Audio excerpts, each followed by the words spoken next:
Welcome to the Encore Audio Archives YouTube channel. I'm Taper Dave, and this is my channel. I've uploaded hundreds of talks here that I've recorded at meetings in West LA, and I've also recorded conventions starting in 2013. I've got a bunch of those up. And Walt and Mary Murray, the original owners of Encore Audio Archives, started the company in the 80s, and Walt recorded Joe and Charlie's and a bunch of stuff down in Vista, California. My sobriety date is June 20th of 1994. I hope you find something you like, so please like and subscribe to my channel and comment down below. If you want to hear something that I don't have or that you don't see, I'll see that I get it. Anyways, take care and have a great day if you want to.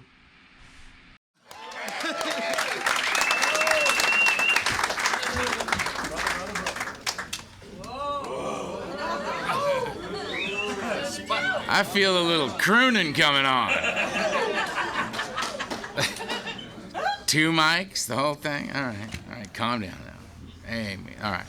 My name's Earl, I'm an alcoholic. Hi, everybody. It's always an honor and privilege to be here. I've been coming around here for my whole sobriety. I remember this place, man. I mean, the first time I walked in, there was a restaurant upstairs, and the old timers would take the newcomers to dinner upstairs, and you'd have dinner, and they'd yell at you, and you come down here and go to a meeting.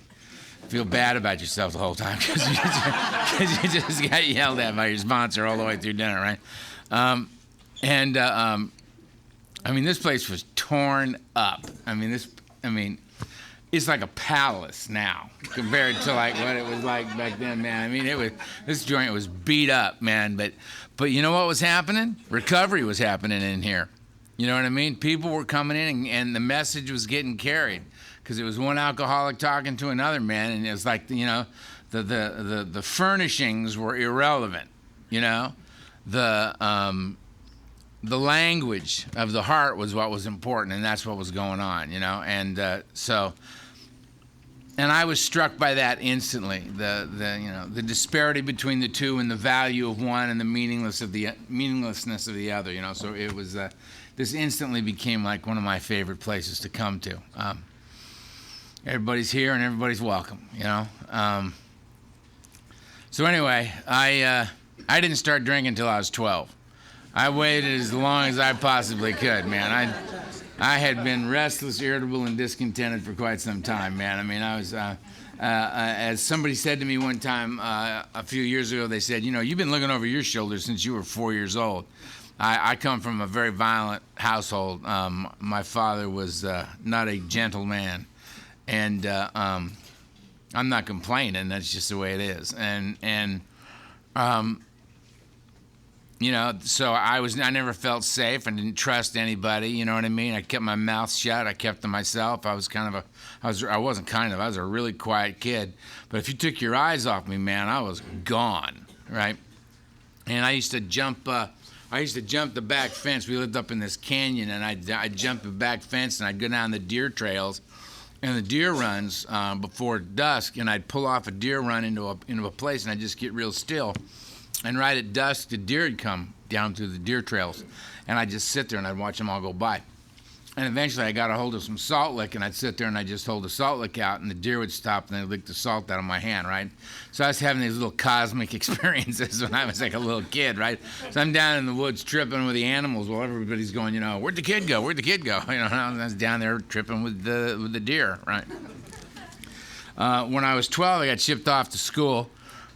Which to me felt like I'd been thrown away. I didn't know why. They just said, get in the car. I got in the car. We drove to a place. I got out of the car. My father got out of the car. Nobody else got out of the car. He shook my hand, said, this will make a man out of you, everybody. And then he got back in the car, and everybody split. And I was like, what'd I do, you know? The feeling was I'd just been thrown away by the people who knew me best in the world, right? The fact was I was being given an opportunity for a wonderful education. Held me in good stead to this very day. But I'm not a fact-based guy. I'm a feelings guy, right? If it feels bad, it is bad.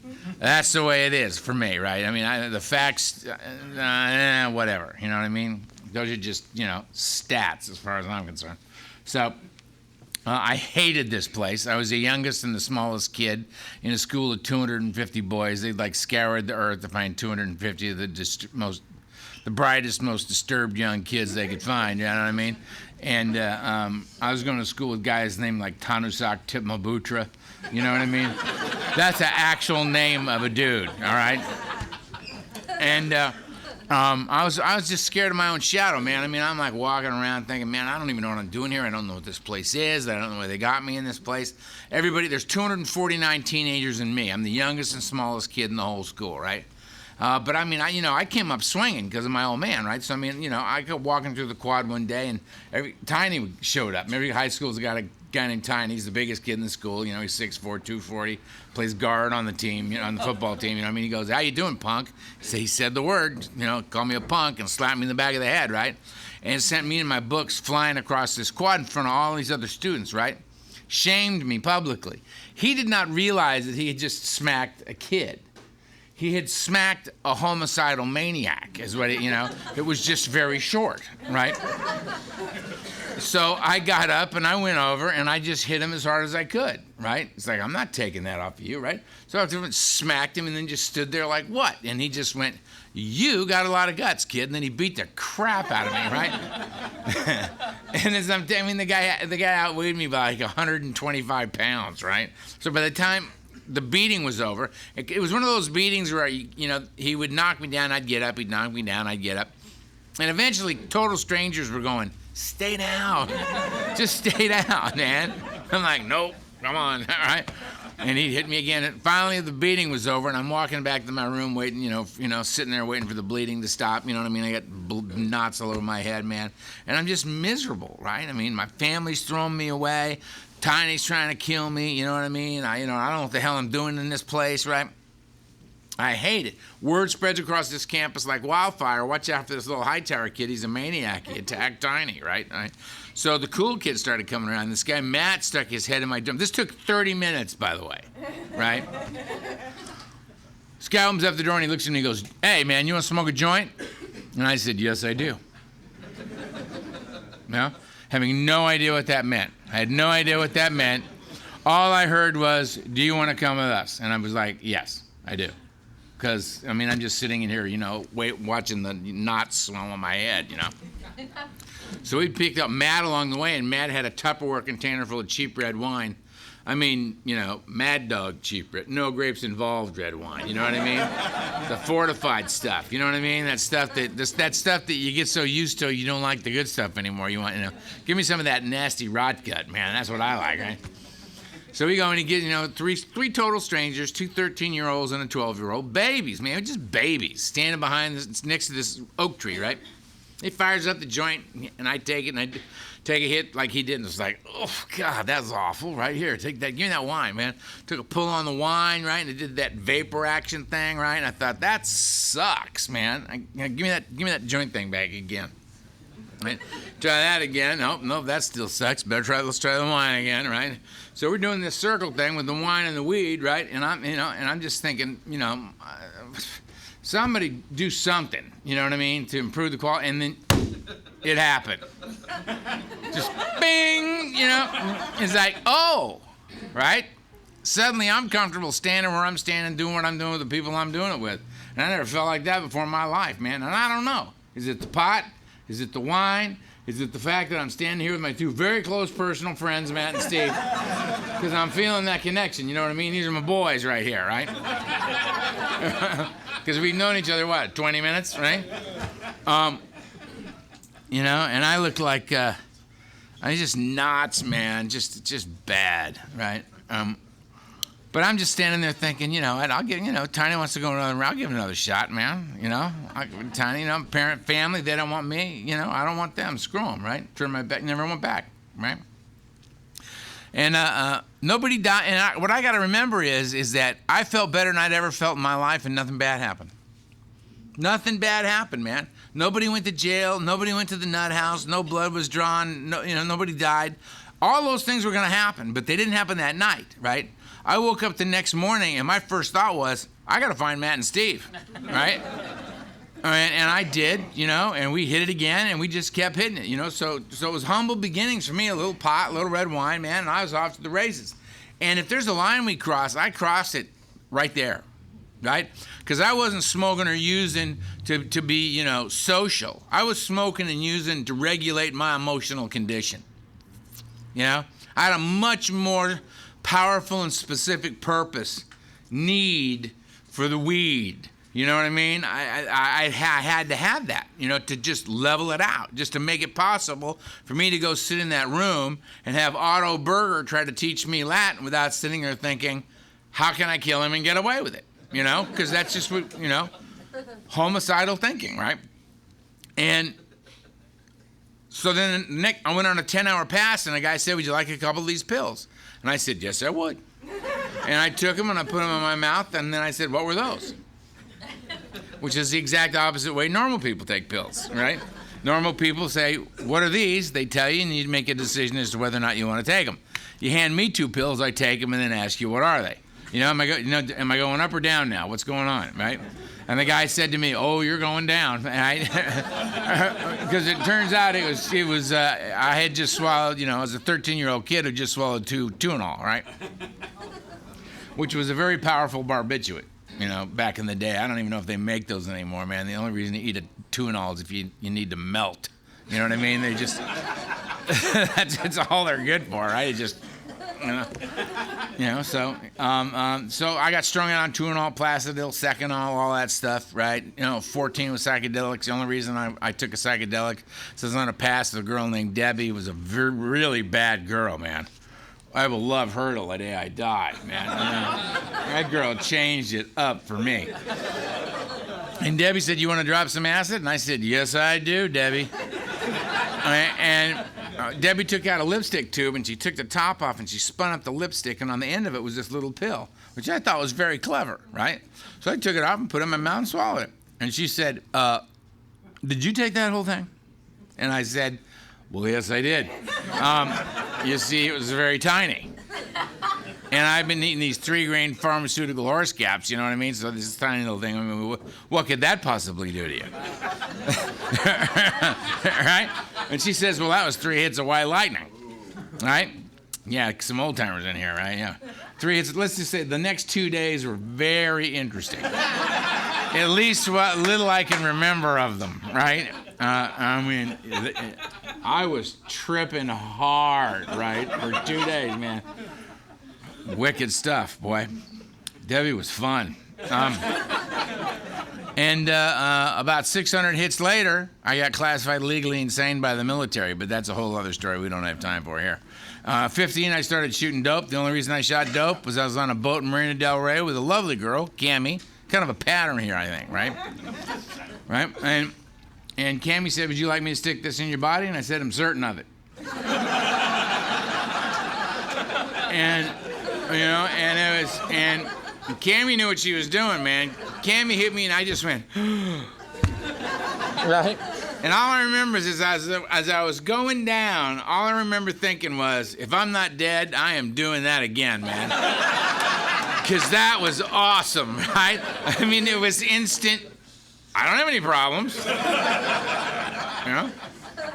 Couldn't remember being upset about anything ever. It was just magic, right? So as soon as I came to, I said, I'm going to need a name, right?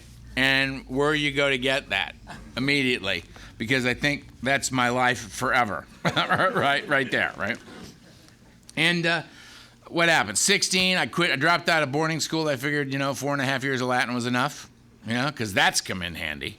And I left, and my father came back in my life and said, you've gone insane, and threw me in a nut house, right? And I talked my way out of there. Then they I went, kept doing the stuff that I do, and they threw the net over me and dragged me into another nut house, and I escaped the first day, because I had learned from being in the nut house, if you're going to escape, you got to get out on the first day, because if you don't, you're done, man, because, they get that first cup of pills in you, it's over, because there's Thorazine in there, right? And you all know about the Thorazine shuffle, right? Right? You got 2 speeds, man, slow and stopped. That's it.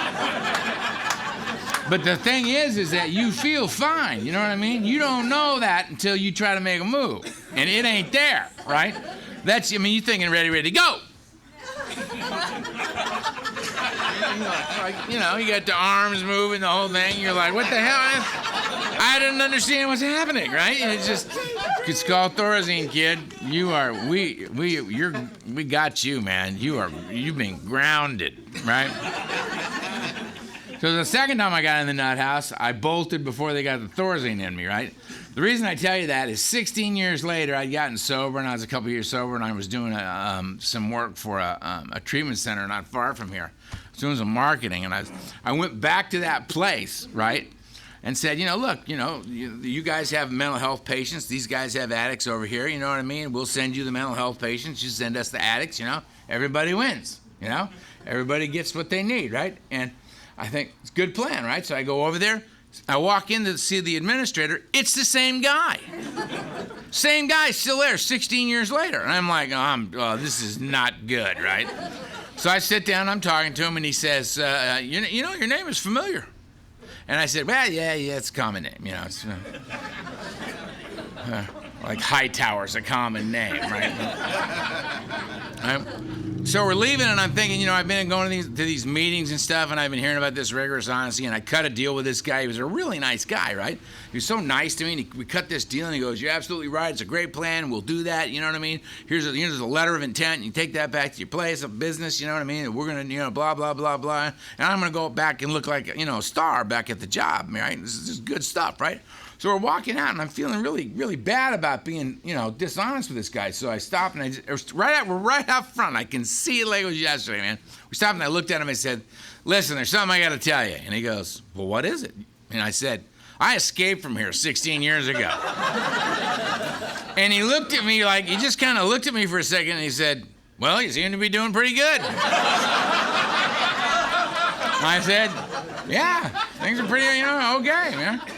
And, but anyway, right, so, I hit the streets and I do what we do, and through a series of circumstances, I was 19 years old. I end up in college in Northern California, in business college, a long story, right? But I'm going to college. I'm a drug dealer, and I got no problem being a drug dealer because I got no sense of family, no sense of community. I got no morals or ethics. I don't know anything about that stuff.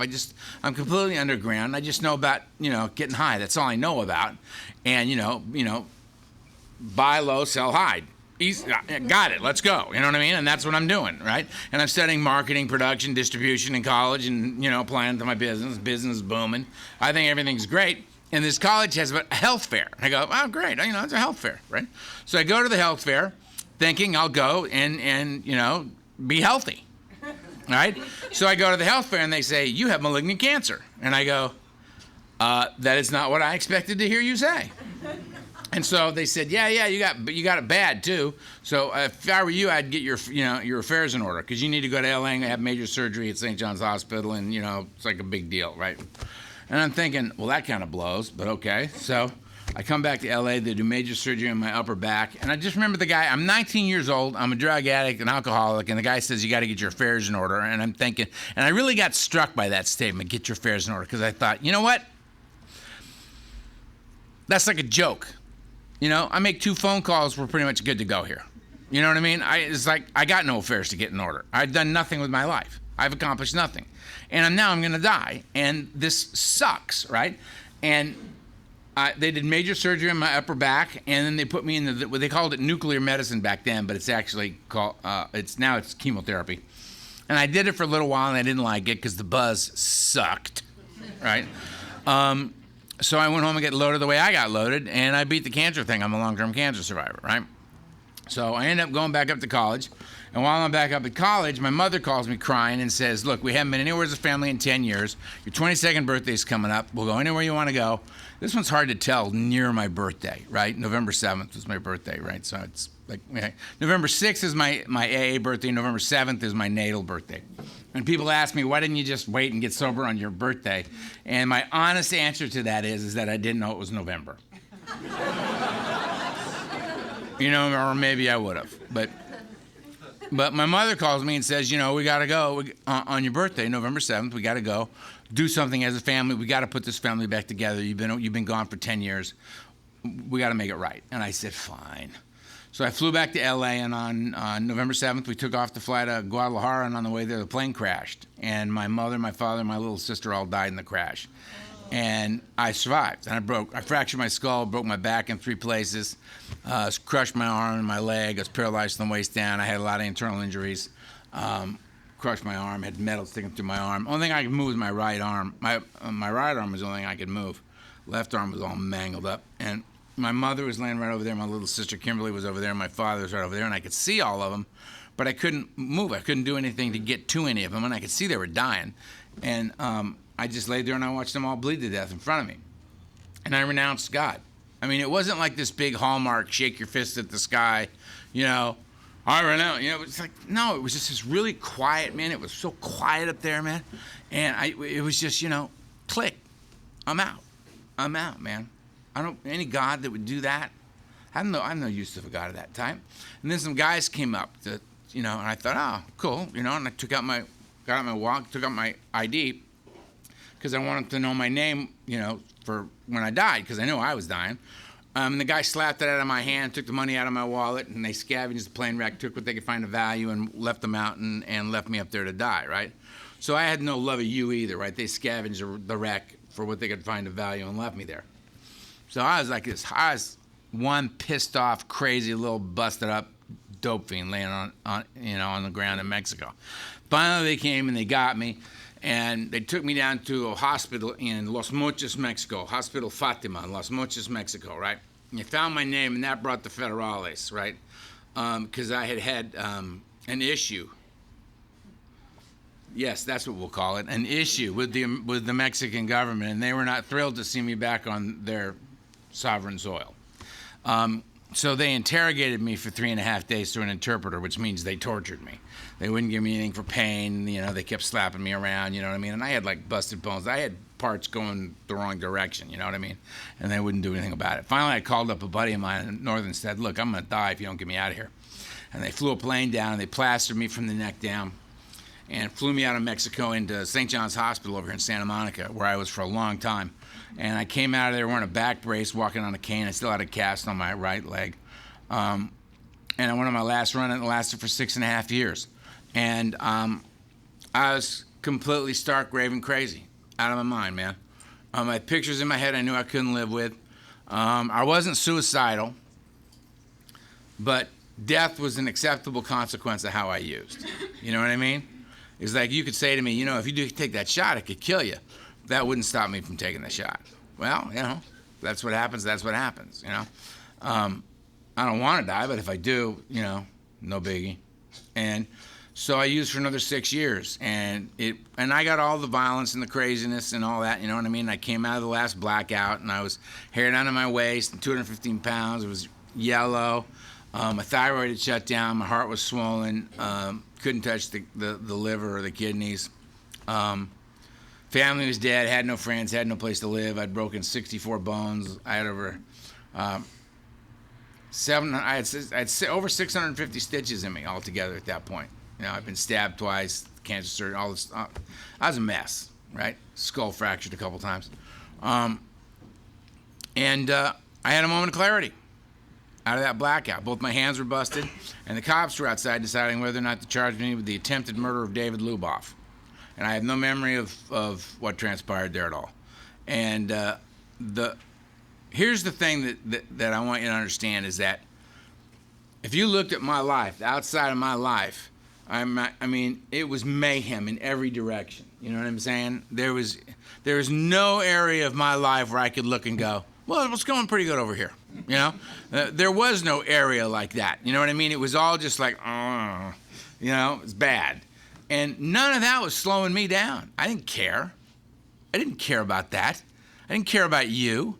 I didn't care about God. I hated God.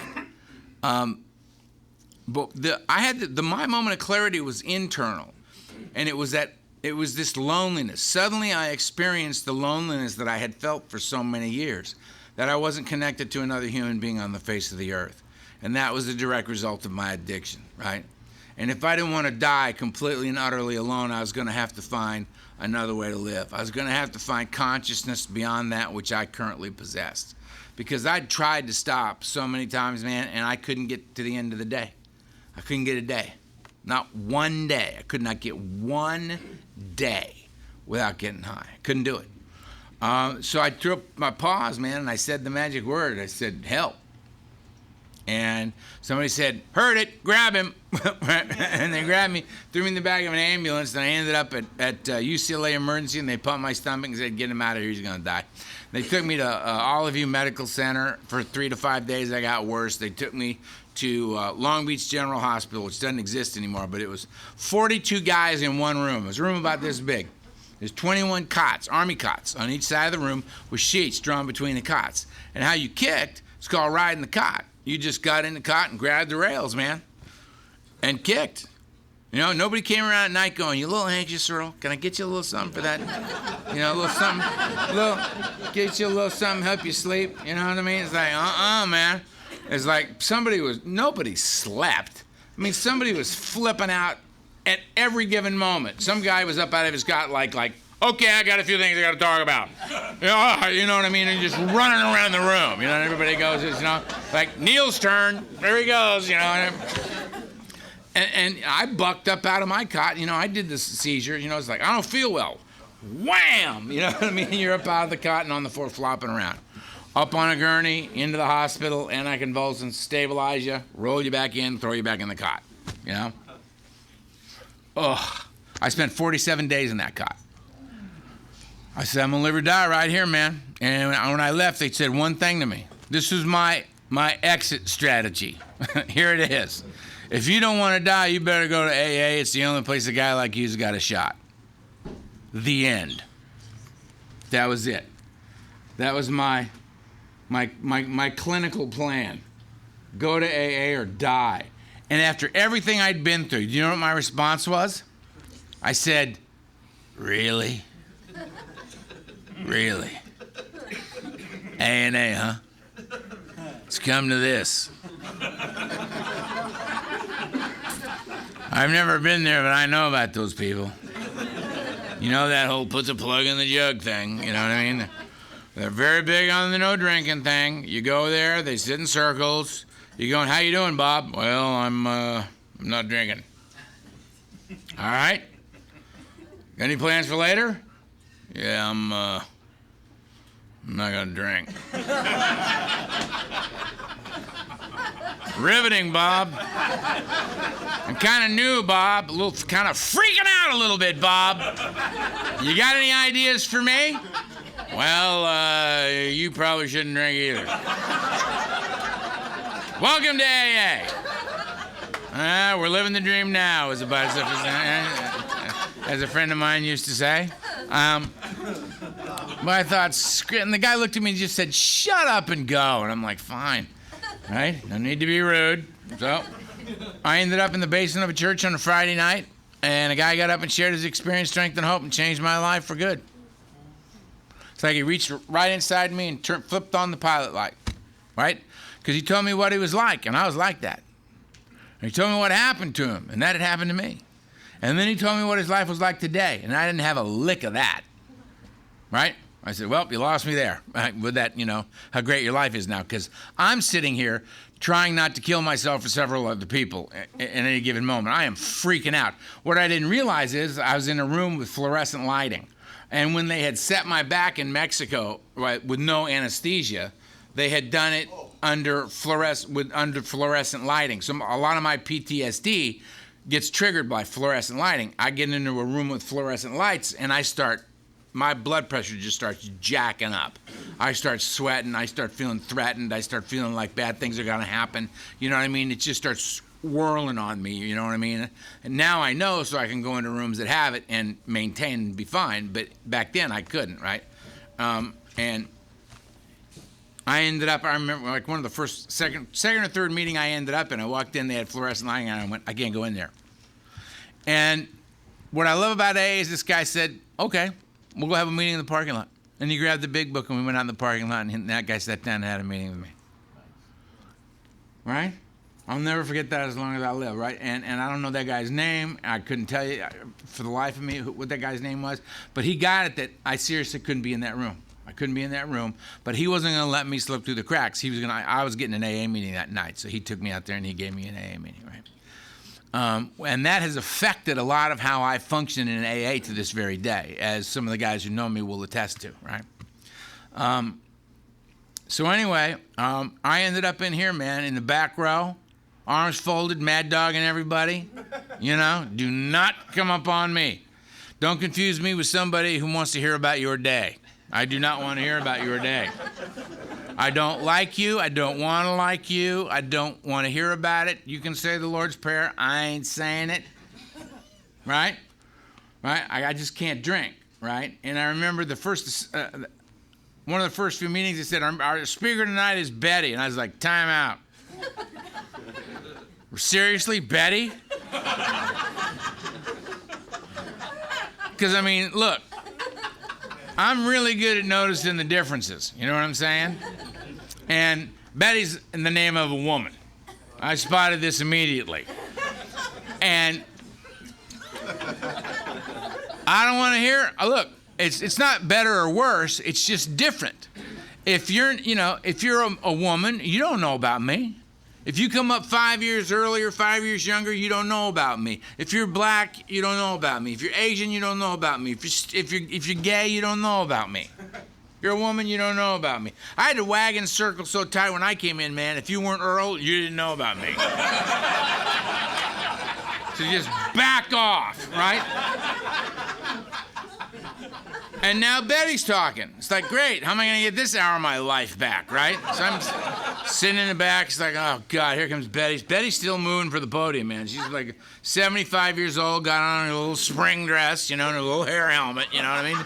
She's heading for the podium, right? And Betty gets up at the podium and says, hi, I'm Betty, I'm an alcoholic. And I was like, hi, Betty. Great.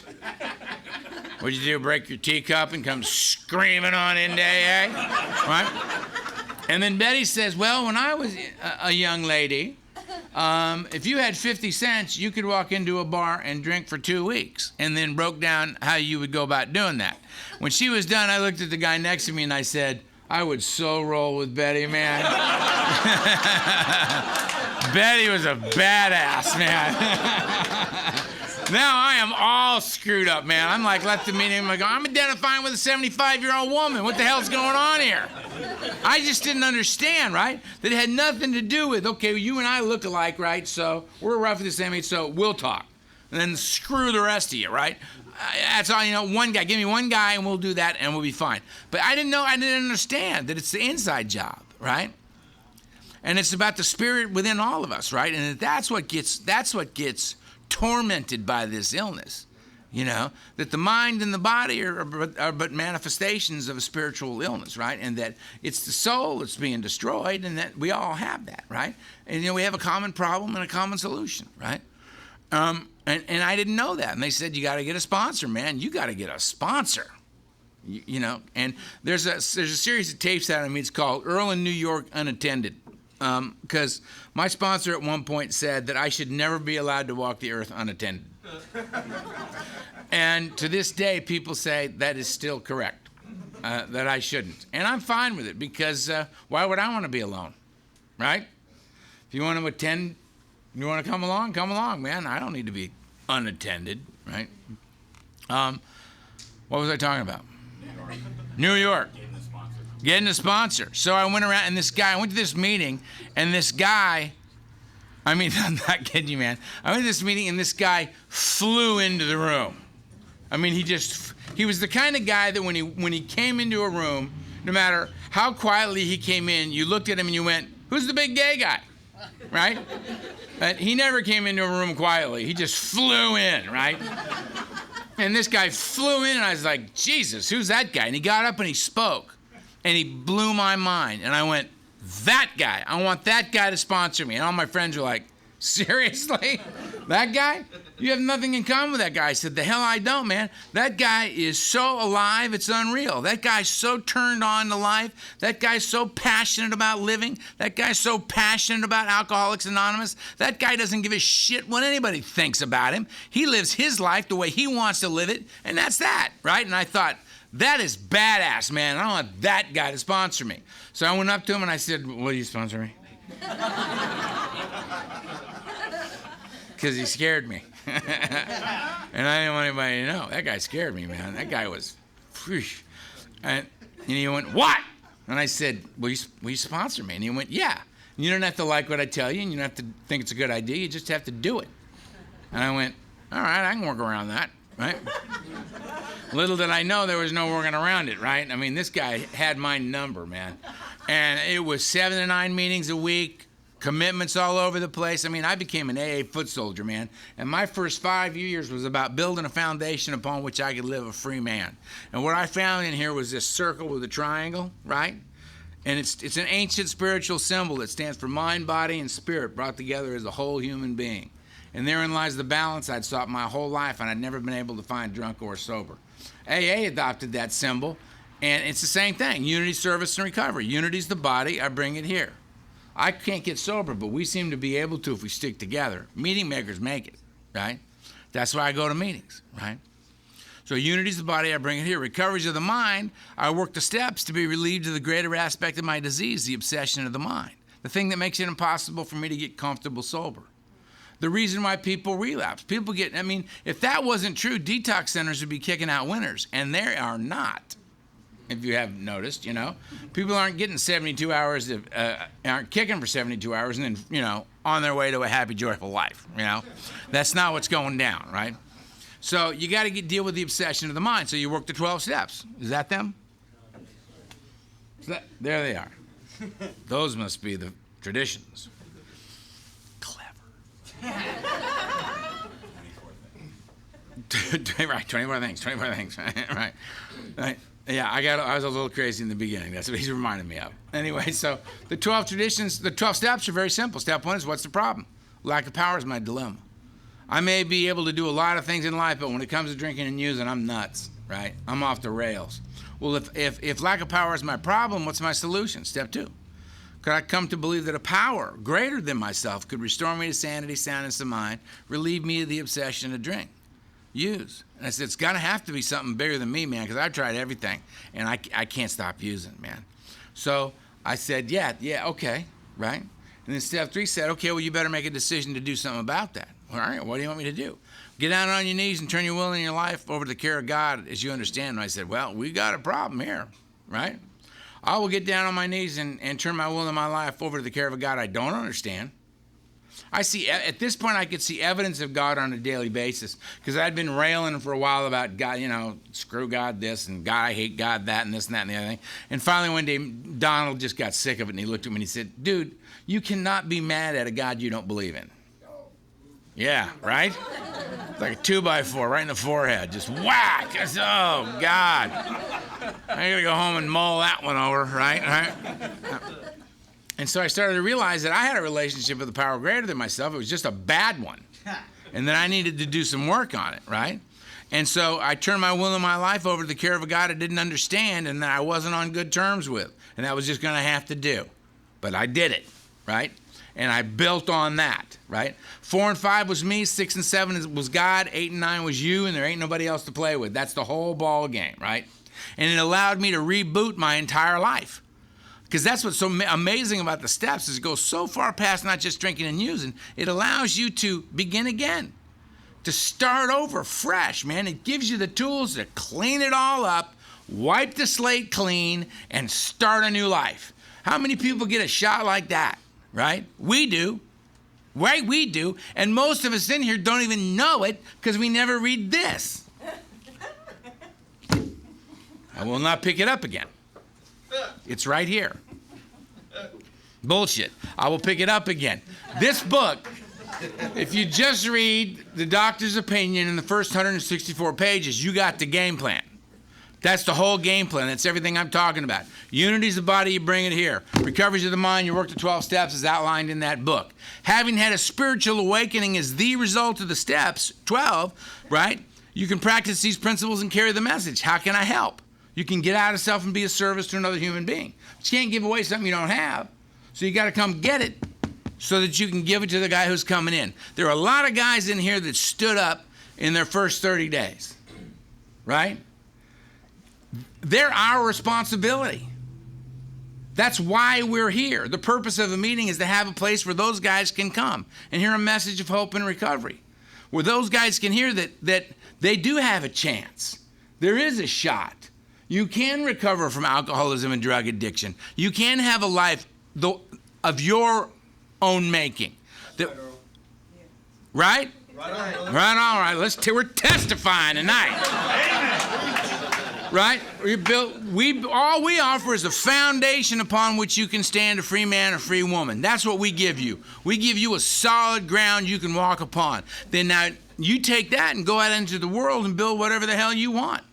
So we don't take you and turn you into some sort of AA robot. We reintroduce you to you. And then you take you out there and mix it up however you see fit, right? But then the cool thing about it is that you're going to remember every step you take out there. Because every morning you will wake up sober, remembering the day before. That has often been not so great for me. But it's still the best deal in town, right? So if you ask me, you got an amazing game plan here. On the one hand, you got the fellowship. You got this, right? You're not alone. You don't ever have to be alone again, ever. You always got people right there that you can say, help, I'm in trouble. And they don't look at that as weakness. They look at that as somebody who's paying attention and is strong enough to ask for what they need. That's how that's viewed. It's respected, right? So we have the fellowship, and then we have the program that was designed by the original 100, right, that has withstood the test of time. And there's a line that you hear in that is stated that people gloss over a lot, right? You hear all these stats about how bad we're doing AA, which, by the way, are bullshit. There's a line that was read tonight. They said, rarely have we seen a person fail who has thoroughly followed our path. If I was one of you new guys, I'd want to find out what thoroughly means, right? And what I just told you is what thoroughly means. It means go to regular meetings regularly, get a sponsor, work the steps as outlined in this book, and then get out of yourself and be a service to somebody else. Ours is a code of love and tolerance toward others, because when we get out of self and serve others, we create a vacuum-like thing within ourselves. And nature abhors a vacuum, so something comes into that space. And we change, we grow, we evolve, we manifest. We become something more than we were before we got out of ourselves and were of service to you. We change, we grow. We do it together. We get to see people pop in here, man. You think you've had a buzz? Stick around, man. You will see the most remarkable shit you have ever seen in your life. You'll meet a guy and you'll go, oh, that's not going to go well, right? 2 years later, that guy's the secretary of the meeting, right? That's what happens around here. And he's got a job, and he's, making money, and he's got a 401k, and he's doing this, and he's like a solid citizen, right? I remember the day I took my driver's license to my sponsor, and it had my picture on it, and it had my address, and if you went there, I lived there. And I was crying when I showed it to him. Because what that meant was I am no longer underground. And I was 31 years old. I was no longer underground. I was a citizen. I had a job and I was going to pay taxes. You were there. You know I'm telling the truth. Yeah. She said, yeah. So if you're new, congratulations, man. You stepped into a remarkable thing. You stepped into a remarkable room, right? Where there's these just normal, everyday looking people sitting around with magic floating between their ears, right? With love in their hearts, right? That have this amazing capacity to love beyond self and to be a service to other human beings. And who they're looking for is you. So do yourself a favor and go against the grain, man. Do the thing that seems like the wrong thing, right? Go up to somebody and say, I'm new and I need help. And exchange phone numbers and call them and say, can we get together and have coffee and talk about this? And it'll all start to change, because that's what happens around here, man. Everybody in here, living proof, man. I'm always honored to be a part of Alcoholics Anonymous. I stopped speaking for 6 years. I spoke for 25 years all over the world, and then I stopped speaking because the Earl H thing got stupid. It just got stupid. You know, it was like I'd become famous in an anonymous program. It was like, what the hell is that, right? So I just shut up. I called my sponsor and said, may I shut up, please? And he said, yeah. So I didn't talk for 6 years. I didn't share in a meeting. I didn't speak at anything. Nothing. And last June or July, I said, okay, time to, I'm going to start talking again. And that's when I started talking again. And I don't want to talk at, Brentwood. And I don't want to talk, I want to be places, I want to be here. I want to be on the ground floor. You know what I mean? I want to be where it happened for me, like Monday Night Venice, back in the old days, man. You know, where we had bankers and homeless guys. You know what I mean? Side by side, right? Where guys were putting money in the 7th tradition, and the next guy was taking it out. And the next guy was putting it in, the next guy was taking it out. You know what I mean? You know what I mean? Like it's like the same $8 went around the whole room, right?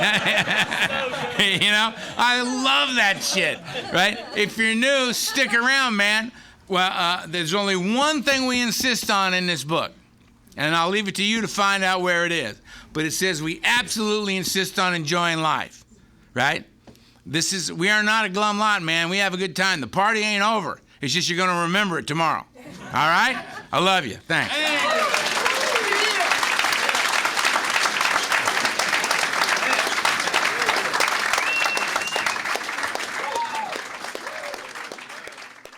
I think we got a great talk going on here. Thanks for watching the channel. Taper Dave here. Just curious, do you think this is better than Zoom? Okay, this is how I prepare my drone for launching. I like to do it inside the cab of my truck so I'm not standing outside in the weather.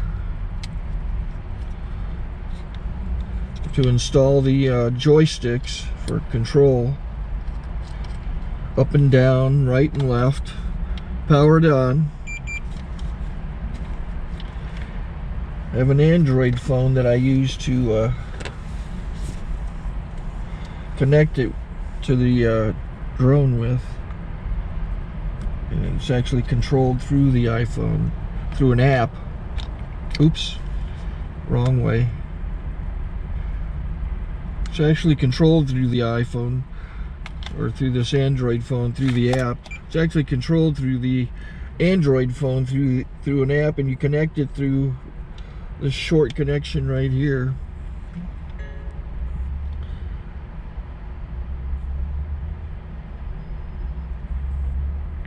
Remote control connected. Remote control's connected. So I pull out the drone.